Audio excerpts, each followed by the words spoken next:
कुंटणखाण्यावरती छापा टाकून 3 पुरुषांसह कुंटणखाना चालवणाऱ्या एका महिलेला जालना स्थानिक गुन्हे शाखेच्या पथकाने जेरबंद केले। जुना जालना भागामधील कुच्चरवट्टा आमिरनगर येथे एक महिला कुंटणखाना चालवत असल्याची माहिती जालना स्थानिक गुन्हे शाखेच्या पथकाला मिळाली होती। त्यावरून पोलिसांच्या पथकाने कुंटणखाण्यावरती अचानक धाड टाकून जाकिरा बेगम मोइनुद्दीन खान या महिलेसह 3 पुरुषांना जेरबंद केले। तसेच या छाप्यामध्ये 3 पीडित महिलांची देखील सुटका केली असून 45,230 रुपयांचा मुद्देमाल जप्त केला गेला आहे। या प्रकरणी पोलीस उपनिरीक्षक राजेंद्र वाघ यांच्या फिर्यादीवरून कदीम जालना पोलीस ठाण्यामध्ये गुन्हा दाखल करण्यात आला आहे आणि याबाबत अधिक तपास पोलीस करत आहेत। आज दिनांक 16/4/24 रोजी पोलीस स्टेशन कदीम जालना हद्दीत कुच्चरवटा मुनगिरी आहे या भागात दुपारी 1500 वाजण्याच्या सुमारास गोपनीय माहिती भेटलेली होती।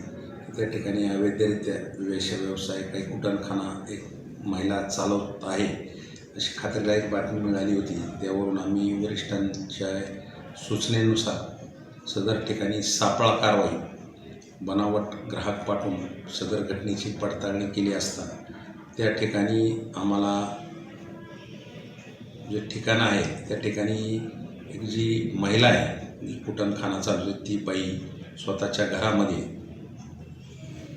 3 महिला पीडित महिला 3 आणि 3 पुरुष असे आम्हाला घरात मिळून आलेले आहेत। त्यावरून सदर पीडित महिला 3 आणि ते पुरुष मिळून आलेले आहे। त्यापैकी अनिल जालिंदर मिसाळ मांडव्याचा राहणार आहे, बाळू दशरथ शिंदे हा बिडकींचा आहे, अल्ताफ शफीक राहणार संभाजीनगर जालना हे असे लोक मिळून आल्याने आणि त्यांच्या ताब्यात 4 मोबाईल, एक कंडोमचे पाकिट आणि नगदी रुपये असा एकूण 33,610 रुपयाचा मुद्देमाल मिळून आलेला आहे।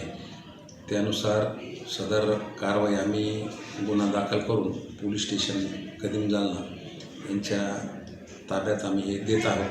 कारवाई सध्या चालू आहे। सदर कारवाई स्थानिक गुन्हे शाखेचे पथकाने केलेली असून त्यामध्ये PSI वाघ, EPI उबाळी आणि इतर स्टाफचे लोक वरिष्ठांच्या मार्गदर्शनाखाली केलेली आहे।